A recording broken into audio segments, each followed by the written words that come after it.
everybody, and just want to thank the Albany County Legislature, the partnership we'll be announcing today, which we have announced, but we'll be announcing other things, and Chairman Andrew Joyce for being here, and our County Legislator Wanda Willingham for being here, our Community Fund, and I think that's everyone. I'm pretty sure, right? Hopefully I didn't forget anyone. Today marks 329 days since this started. We're going to hit the 11-month mark, believe it or not. And I was talking to my deputy, Dan Lynch, last night. We were going back and forth, and we figured out our last day off in the office was February 19th of last year, when everything started going forward from there. So it's been a long year. I know it's been tough on everyone, but we need to continue to be vigilant. We need to continue what's right. But sadly, two more Albany County residents passed away last night. Two women in their 80s. My condolences and prayers go out to the family and to the 324 people that have lost family to this COVID-19. Again, it's a hard time to lose anyone for any reason, let alone through COVID, let alone in this new world we're in, when you can't say goodbye in the right way, the way we used to like to celebrate someone's life and their legacy and the impact they've had on not just their family but their community. And not being able to be with your loved one, unfortunately, if they're in the ICU or at the hospital and you can't be by their side when they take their last breath. So, again, please, everyone just remember, do the right thing. We'll get through it. We're here.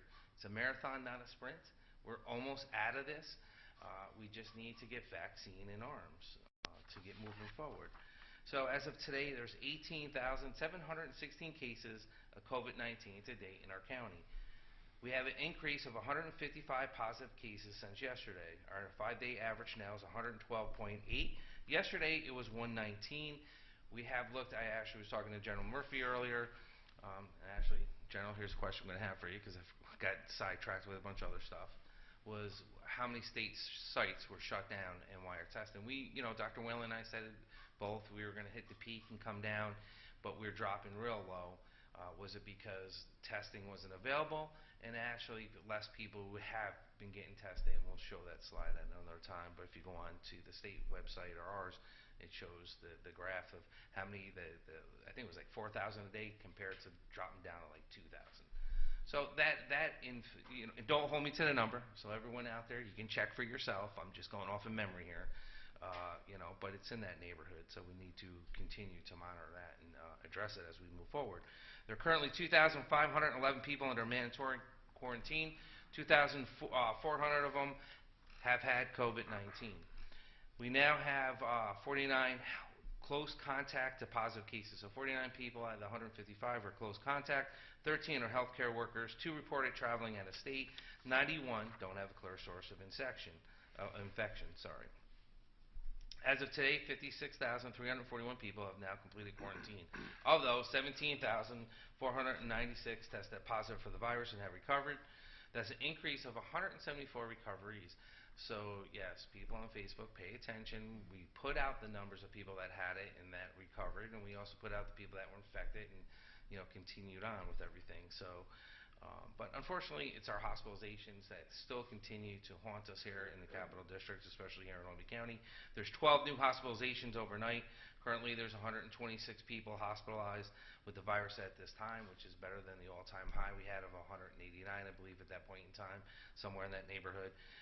Yesterday, we had 16 patients currently in the ICU. Today is the same. And as I say this, please continue to wear a mask, cough into your arm, socially distance, and do the right thing, and we'll get through this. For those who want to get the vaccine or check their eligibility, please continue to use the state's website and their hotline at 1-833-697-4829. You can also call United Way 211 for getting information, and we'll get through it. The good news is today, actually before we even get to that, vaccine, one of the questions we keep getting asked about is the new group that the Department of Health, I believe, or the governor opened up to restaurant workers and to food delivery people at the discretion of that county. It's been a question we've been asked for. We will not be opening that up here into the county. We still have people in 1B category, in 1A that have not got the shots. We still have a lot of seniors over 75 and 65 that have gotten shot. And I got to say, one of the moving things, and I've been talking, made it personal about myself. about my sister-in-law having ALS and how she can't get a shot, and I can't get her a shot. But you look at Chris Churchill's story today in the TU, and it says it all. It says it all. For some reason, we're dropping the ball on these residents that need to get the shot, and we're not addressing that issue. So I am requesting through the Department of Health to look at the matrix of how they're handling this. And Chris is right. It's a hard decision when you have to decide who gets the shot, who doesn't get the shot, who fits in the category. It's hard. But this disease has crippled more people with underlying health issues, because that's what everyone likes to hear when I say someone passes away, that they had underlying health issues. Well, where they have, they don't want to hear it was a healthy person. They want to hear it was someone with underlying health issues. And I know mentally that helps us get through it and say, okay, I know, but we need to address that. I've been saying this for months now, and that was the partnership why we did with Mohawk Ambulance today, and I'll get into that in a minute. But when you look at essential workers, how do you define it? And, I get this every day. I have essential workers that have come in this building for the last 11 months. They didn't get to stay home for 4 months. They didn't do the right thing. They had to come every day. But yet, they don't fall in that category. I don't fall in that category. It's the way the guidance is, to bottom of 1C with my deputy, my counsel to me, the people that keep the county running. And, I was just listening. Aging department, public defenders, alternate public defenders don't qualify. But other people in the court system did. I can't figure that one out, and they're there every day. Board of Elections, they have a mission. We just went through one hell of an election, right? And we will continue to move forward. But they don't qualify, and think about people that are going in and out of the Board of Elections, and we just had an outbreak there. And we just had a little cluster in the BOE. So again, are they not essential? Depends on your definition of essential, and that's what we need to define and work together, not finger point. I don't want to say someone delivering food is more essential than me or the chair of the legislature, but we got to do what's right to continue to move government forward and get the shots in the thing. You look at the county clerk's office. Bruce Hilley's been doing a great job, but they don't fall under it. HR, finance, mental health. Our mental health doesn't. Public Works, DPW, DGS. DSS, think about this. They have seen more services go through their doors these last 11 months than they've had seen in years. People who've been laid off because of the unemployment, who need SNAP, who need heating assistance, who need food, who need housing. And they have to see them face to face, because it wasn't set up where you could do this online. We've got some of it online, but people still have to come into that building, and they still have to help them. But they're not essential. I can't get the vaccine to them. Our water purification district, that handle our plants where we flush your toilet, they're not essential. I mean, it's just, we have to define this better to move forward. I think Chris's story says it the best, and my phone was blowing up. Everyone was joking, hey, I just filled out a Lyft application, so I qualify. Yeah, if I opened it up, you would. And I think, and hear me, our restaurant workers have been the backbone of our community. They've kept these restaurants open. Some restaurant workers, if you take the opportunity to meet the wait staff, the waiters, the kitchen help, the chefs, they're the best people in Albany County. I got to be honest with you. They care. They come together as a community. They take care of one another. I want to see them get it, but I want to see the people that are most vulnerable right now with underlying health issues, who this has been affecting, get the shot first. So please be patient with us, and that's what I said. Just be patient. Wait your turn. Like I said, I'd love to get my shot. Andrew and I can get it in the military right now if we wanted to. I can go to the VA hospital and get it right now if I want to as a combat vet. But you have to lead by example, and you got to make sure that people get it that need it first. Underlying communities, the black and brown community, has been affected the most by this. But we also have to operate and continue to go forward. So again, we'll get through it, working together, not finger pointing, but we really need to solve this issue. And one of the things was, we saw months ago, and I worked it out with Mohawk Ambulance, a great partnership. And Mohawk Ambulance today, we launched today at our first site of many in the city of Albany that are going to go through housing, is to get shots into the most vulnerable people we have here in the county. And we're also doing it in Cohoes and Waterville. I do want to say to Javon from Mohawk Ambulance, thank you to Mohawk Ambulance. This has been going on months. We had to get them certified on the federal level. Then the state took a while, and then we had to get buy-in from the Department of Health. And thank you to the Governor Cuomo for making this possible. They got the vaccines. They were there today. It was successful. People are getting the shots in their arms that need it in these communities, and will continue to roll out and only get bigger. We were hoping for 4,000. We got, I think, roughly 800 today, and hopefully it will grow more as Mohawk continues to be successful through Albany County and through the housing. And to Jaquita from Albany Housing, thank you so much today for the partnership. Thank you for everything that she's done in Albany Housing. And to Mayor Sheen, great partner, and she jumped right on it when I talked to her and I needed help with the Mohawk ambulance. Got it quickly. We worked together, and we made the first announcement January 10th. And I want to thank Andrew, Joyce, and the Legislature for partnering, because I do bounce it off of him. We go back and forth. So, Chairman, thank you for that. And again, I do want to say thank you to the Governor, because it's part of his point of getting into these vulnerable residents, but we have to make sure we address it to everyone. And I will be happy that one day I can sit here and say I got my sister-in-law shot in her arm that can't get out of the house, can't move, talks through a machine, and's been living with this for about a decade now. And hopefully that will happen, but not yet, not as of today. So the other reason why we're here, I do want to say one thing. Rite Aid, our Department of Aging partnered with Rite Aid. They wanted help getting vaccines out to seniors. We jumped in. Same thing, we're doing a partnership with the VA hospital for vets. That's what I was talking to Andrew the other week about. We're going to be helping them with veterans that are home that they have vaccines to get out. But Rite Aid vaccinated a lot of seniors at Beth Emeth last week. So thank you to Deborah Tano from Department of Aging and Rite Aid for partnering with us. This was, through Rite Aid on the federal side of it, not on the state. It was a huge success, and a lot of people got the vaccine. And again, I want to use what Colonel Gibson said.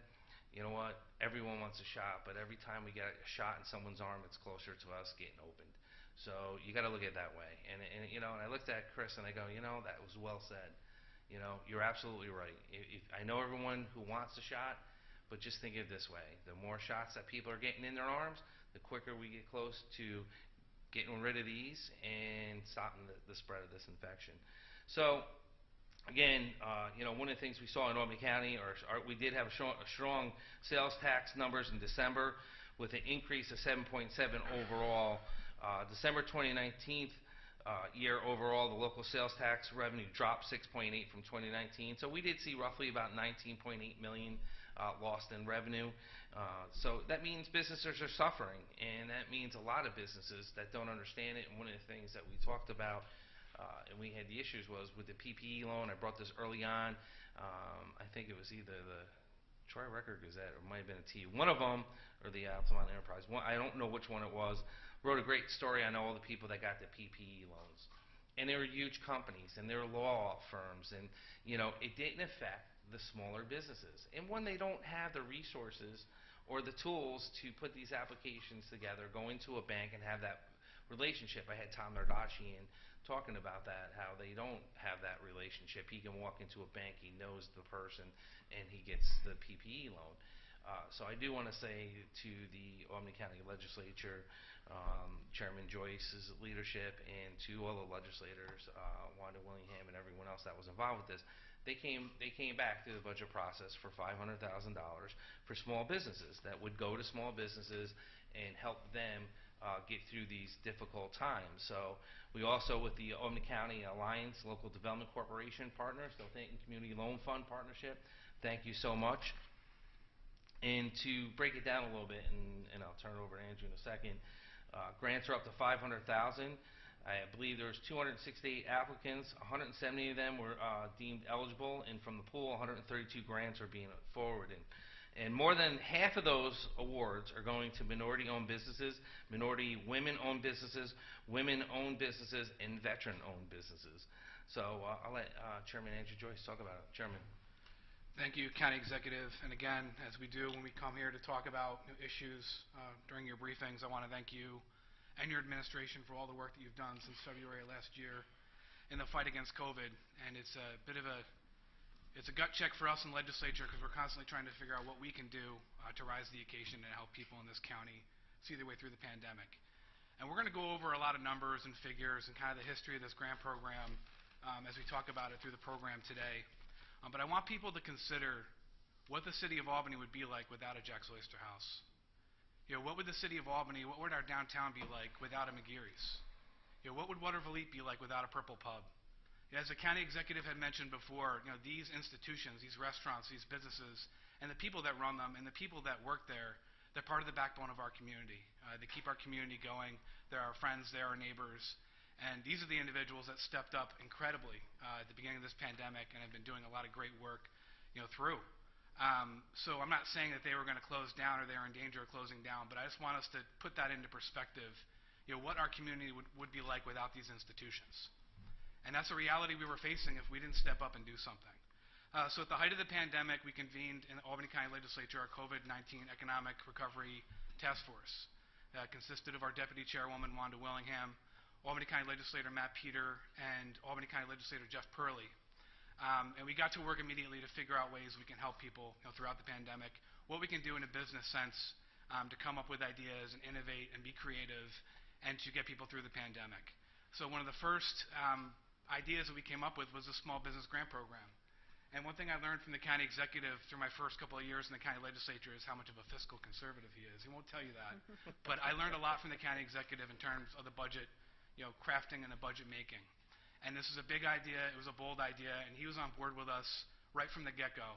And we were very fortunate to have Kevin O'Connor as well as a partner, moving into this idea with our local development corporation and now our Advanced Albany County Alliance, our economic development arm.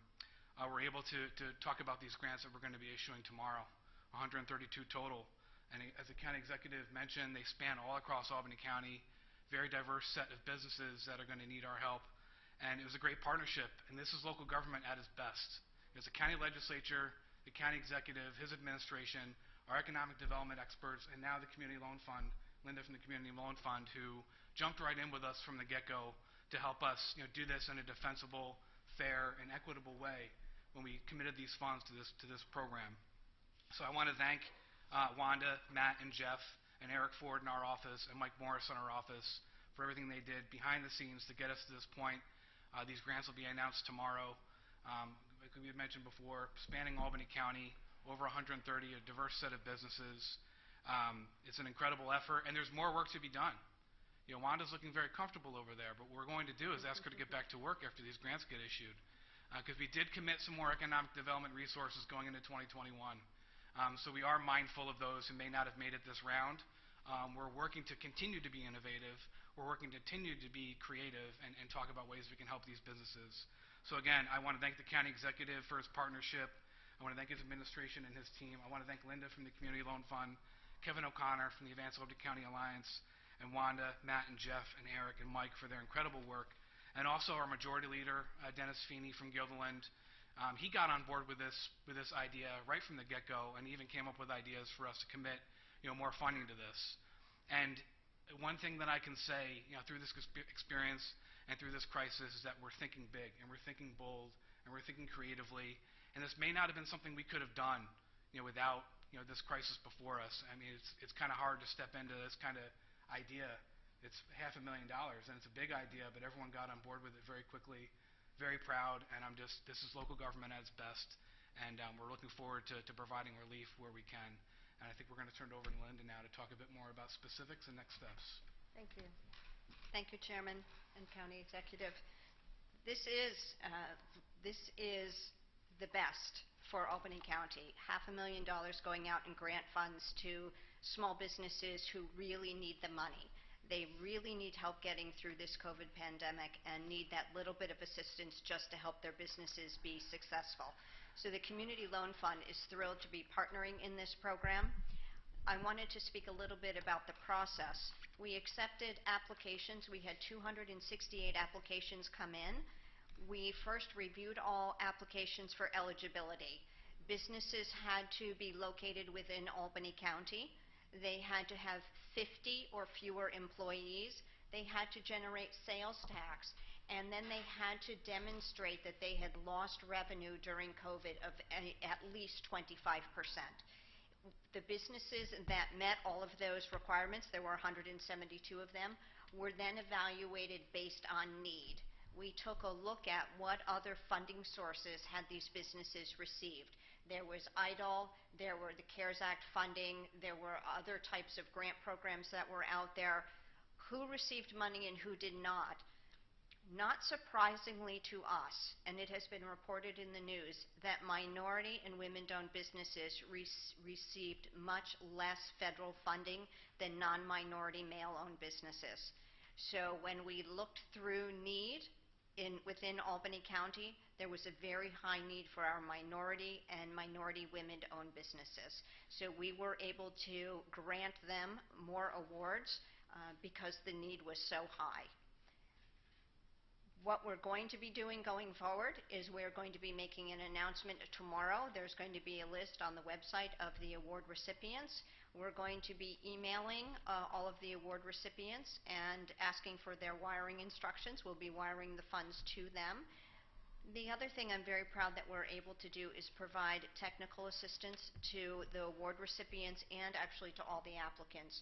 We've developed a series of workshops based on challenges COVID has been presenting all of us with, and we are offering all of those free of charge to small businesses. So we're certainly thrilled to be able to do that. Thank you. Linda, thank you. Thank you to your whole organization, the Community Loan Fund of the Capital Region, because you did a lot of work to make sure to go through the Kevin, to you and the Alliance. Thank you for what you're doing, because it does. It takes a partnership, and that's what I was saying earlier with Mohawk Ambulance and everything else. It's not about one person. It's about everyone coming together. Chairman Joyce just said it. It's about everyone working together, getting on the same sheet of music. Doesn't matter if it was his idea or Wanda's or Kevin's or Linda's, whose idea it was. It's about coming together and working for the people, because they need leadership. And Andrew and I have talked about this 1,000 times in the last 11 months, that being combat veterans and going through mobilizations, you see the good and bad in people. And you know when you have to come together and lead. And there is time for finger pointing a year from now when someone goes to write a book, or the scholars get together and write about the good, the bad, and the ugly, or how we handled something, didn't handle something.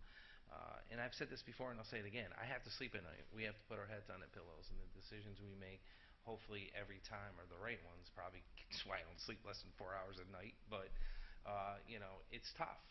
It's tough, and it's easy to finger point. And you know, there's a lot of things I can agree to disagree with the governor of the state of New York, but I can't imagine the pressure he's under compared to what I've been under for just in a little county of over 300,000 residents versus over 19 million New Yorkers in dealing what he's dealing with. And I say to people, it's easy to get online and to criticize somebody, to say something negative. Try something positive, and try to be positive about it. And if you have a better answer to the solution, put it out there and work with us. And I hope I can say this. I hope down in my heart I do every decision I make is the right decision, but I can assure you it has not been. I can assure you there's stumblings we took, but based on the guidance or based on the science or based on that information at that time, that's what we did. We're dealing with something we've never dealt with before in our lifetime, and hopefully we never deal with it again. I can't answer all the email questions and questions that we get at the county level. Why could people not get married last year and not this year? One of which, I do love my daughter, is her. She's going to get married last year, and then she finally got married in October with less than 40 people. And now weddings go up and up. Listen, times are different, and all I can say is this, is take the memories that you're making and turn it around. And just remember 5 years from now when you sit back and you look at this piece of our history, that you got through it, and you'll probably laugh about it and do things backwards. And as I said to my daughter, okay, get married, then do the shower, then do this, and continue to do things backwards, and just make the best out of it. And that's all we can do, is make the best out of this. And one of the things is other things go on in government. We still work. I can't tell you how many conversations we had and stuff we're going to be announcing in the next week or two, because we have to continue to move forward. So I know as much as this has been going on, there's other things. But February is American Heart Month. Tomorrow's National Wear Your Red Tie. I got that wrong, but I got a Zoom call, so thanks, Mary. The red tie was for tomorrow. Unfortunately, I have enough red ties. But National Wear Your Red Tie tomorrow, please, is tomorrow. Call attention to the number one health threat for women, and that's heart disease. And please, losing one woman to heart disease is too many. Hopefully, it's never affected anyone in your life. It has affected people that I know, near and dear to me, and we have to continue to get through this. There'll be a Zoom press conference later today to encourage the better way for a healthy heart through diet, exercise, reducing stress, making sure that women in your life live and get through this, and about awareness and education and self-exams and everything else to the caregivers. Thank you. I was laughing with Mary when we were going over the exercise part, because I feel sorry for the media people out there that have to do this on the camera all the time, because I had 3 ladies go to me. They go, "Man, you're not as big in person." I go, "What's that mean?" "Well, you're not as fat in person." And I go, "Thank you. I appreciate that." I go, "The camera," so I want to put it out there. The camera adds 20 pounds, people, all right? And if there's multiple cameras, it's 20 pounds per camera, all right? It's not 8 chins here, as they like to say in certain radio stations. It's only 2, so please. They got a face for radio. Yes, yeah, I do have. You're right, Chairman. I got a face for radio Not where you you, not can't you. see me. So I do want to say, please, find the humor in the situation and make the best out of it. And that's what I took from that story. And she was like, "No, I didn't mean it that way." I go, "No, it's okay." I go, "You're not the first one to tell me." Again, you can take a negative, or if it was a negative, not negative, and it was turn it into a positive situation, and we'll get through it. We'll get through this together. Please, as always, Whitney Young, you know the drill. I don't have to say it again. Whitney Young, you know to call them, 518-465-4771. University at Albany, as always, great partnership with all of them out there. Thank you for what you're doing. You can schedule an appointment, 188-364-3065, albanycounty.com.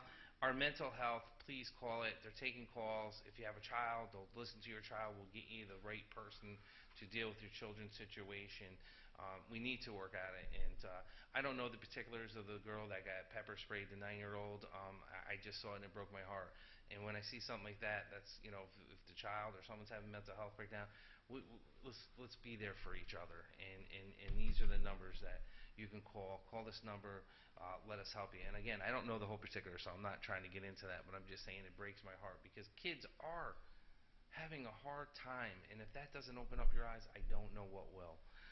So please, our 24-hour sexual assault hotline number, as always, 518-447-7716. And the times that they have, and as always, the 211 in New York State hotline. Again, thank you for everyone doing what they need to do. We're almost there. We got the demand. We just need the supply of vaccines, but it's picking up, and hopefully by the summer everyone will have it, sooner than I thought, in September and October. Any questions?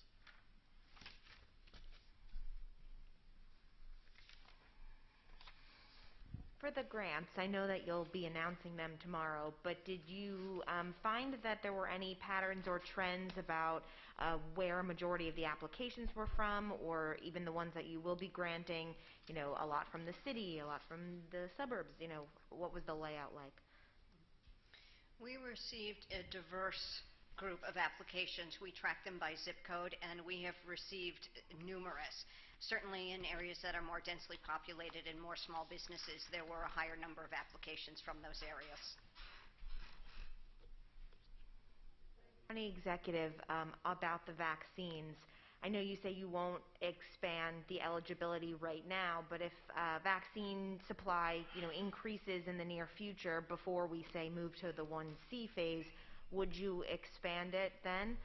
Absolutely. I want to open it up now. I'd rather just say, hey, let's get it. Anyone that's willing to take this shot, let's get it in their arms, But yeah, no, it's just because the demand's there, the supply's not, and the fact that I wish Dr. Wellen could have been here today. The fact that we have a lot of people still over 75, and a lot of healthcare workers in 1A that have not gotten the shot, and 1B. And we're trying to get it to underlining communities that, we need to do a better job. And we've been working with the Black Caucus and the chairman's office, and all trying to, do. That's why Mohawk was launched today.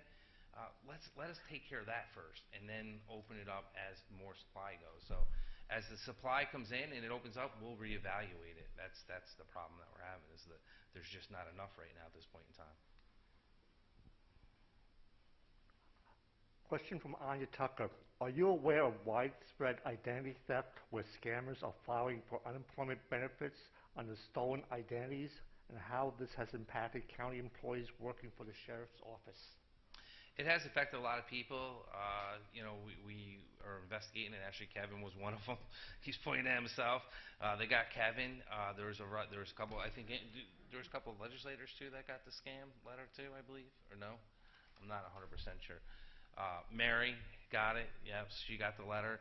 So we've been on top of it, working with them, and I probably should get the sheriff in here or the district attorney to talk about where it's going. Is mostly for Chairman Joyce, but County Executive, Legislator Willingham, by all means answer if you have anything to say about it. But Sam Fine, speaking of economic stability for the working man, came out with a proposal this week for a study for CDTA to do about a fair, free system, and he had mentioned you as a person who supported that. Just your general thoughts about that system and about, like, who would pay for that study, things like that. Well, general thoughts, if one of our members comes to me for help on an issue, 99.9% of the time I'm going to back them up. So I wanted to back Sam up on this effort that he was undertaking, this issue that he wanted to call attention to. We also talked to CDTA. We talked to Carm Zoe from CDTA and talked about, before us going public with the proclamation, which is what it is. We're calling on CDTA to do a study. So what CDTA committed to doing is to reviewing the proclamation and to come back with us with something in writing to talk about what it would mean for them, to do away with fares. So there's a lot of good ideas and goodwill towards, announcing this type of effort and this type of study to ask CDTA to do, and we thank them for their efforts, to undertake this study.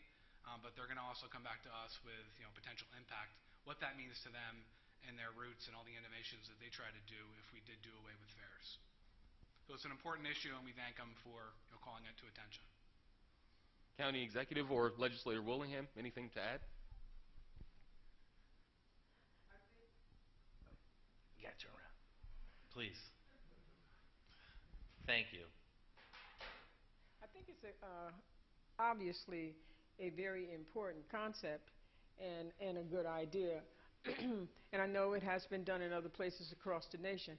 However, one of the things that we do have to always be mindful of is that CDTA has other responsibilities, and this study would really have to give us a sure idea on how it's going to be paid for. Albany County already contributes money towards CDTA. We know that there's free school transportation and other areas that is provided.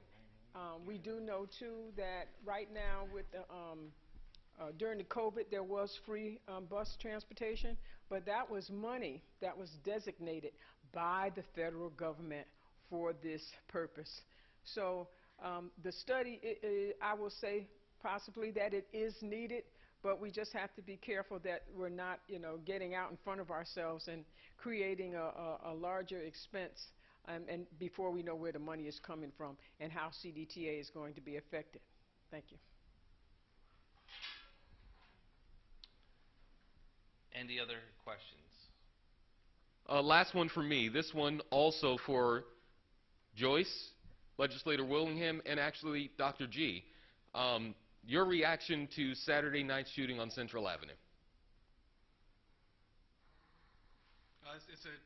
For me, it's just a disturbing trend, that we're seeing. I have family that work in the court system, and these are compassionate individuals, and talk about ways that we can partner, and we have been partnering with the county executive and the city of Albany, and especially at the beginning of the pandemic, because for those of us that remember at the beginning of the spring and the summer, the violence just exploded in the city of Albany, and it caught us all a bit off guard. It caught me off guard, and we kind of scrambled. How do we do things for young folks, not only in the city of Albany, but across Albany County, to try to mitigate some of the terrible things that we're seeing. And one of the things that I realize is that children are children, kids are kids, whether or not you live in Colony or Latham or Gilliland or Bethlehem or in the West Hill. You need programming, you need jobs, you need opportunity, And what are we going to do in the Albany County Legislature to try to help bring that about? So we talked about jobs programming. We talked about programming in the community. What more can we do? It just seems like the situation is snowballing, and it catches us off guard. And the proliferation of handguns and firearms amongst young people and amongst the community is a pandemic in and of itself. It's a crisis in and of itself. And I defer to the law enforcement community, our law enforcement professionals. We talked to Sheriff Apple about this issue from the beginning when this violence erupted in the city of Albany. We need to continue to identify the issue and work at it and give our law enforcement professionals the tools and the resources and the support they need to combat this issue. But it goes back to jobs, and it goes back to opportunity and help for these young people in our city, and being able to help in that sense and creating opportunity and bringing resources to that issue is something that we've done and tried to do from the beginning. But it's terrible. It's a tragedy. It's a pandemic in and of itself, and it's just another issue we need to continue to try to confront in Albany County and elsewhere. Wanda? I just want to say that, of course, it's very tragic. As a matter of fact, one of the people that were at that party was a member of my family, one of the young people. And it's frightening to us to know that, one, it is difficult for our young people to congregate now. And they were at a place where there were too many of them. But the issue at hand is really not right now how many were there, but what happened.